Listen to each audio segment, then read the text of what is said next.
Okay, so we're diving deep into Hamlet this time. Right. But not the whole thing, right? No, no, no. Too much. Way too much. We're zeroing in on one of the most famous bits, you know? One of the crown jewel. Exactly. It's Act 1, Scene 2, and it's, well, Hamlet's letting it all out. Oh, yeah, this is where he's just completely losing it over, like, everything. Well, yeah. I mean, his world just imploded, so. Okay, so quick recap for anyone who, like, slept through high school English.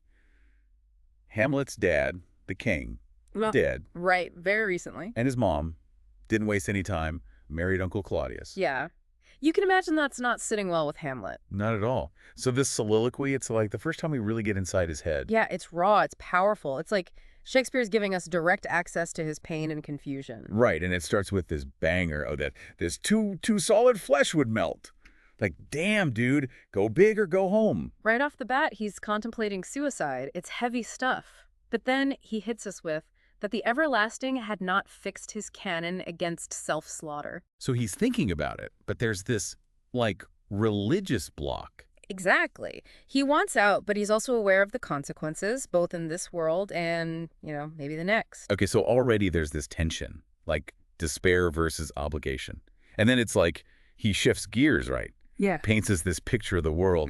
Fie on't, oh, fie. 'Tis an unweeded garden. And that image, man, it's bleak. The world as this neglected, overgrown mess. Bleak, yeah. But it's also, like, super deliberate, right? This isn't just, like, random complaining. Oh, totally. It's a reflection of Hamlet's inner state, the sense of decay, corruption. It's mirrored in his view of everything. Makes sense. And then, well, then he really lets loose. But 2 months dead. Hyperion to a satyr. Ouch. You can almost hear the disgust in his voice there. Those classical allusions, they're not accidental. Hyperion, the sun god, radiant, powerful. That's his father. Claudius, a satyr, lustful, crude, night and day. Okay, so we're layering on some serious daddy issues now, but it gets worse. Frailty, thy name is woman. I mean, come on. That line, it always gets people talking. Yeah, no kidding. I mean, it's rough. You can't ignore the misogyny of the time, right? You can't, but I think it's important to remember context.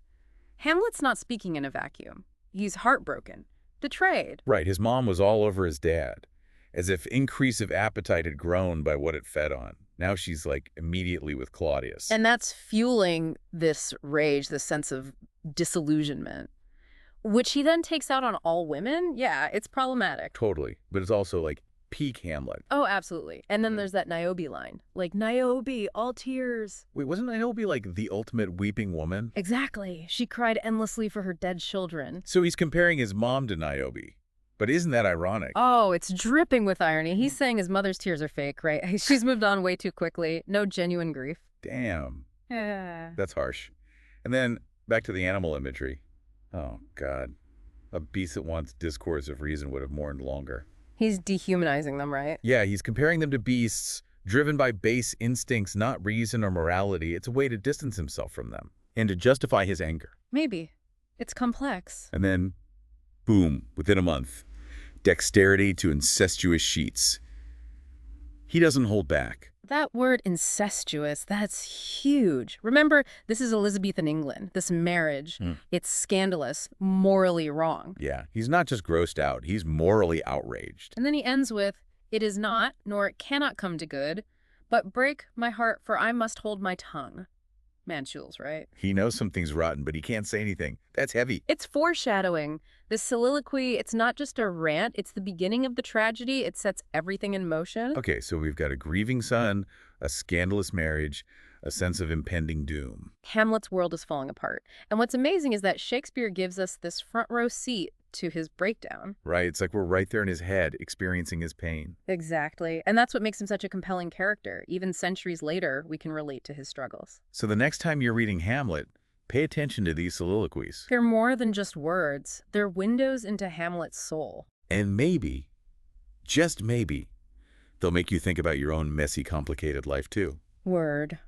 Word.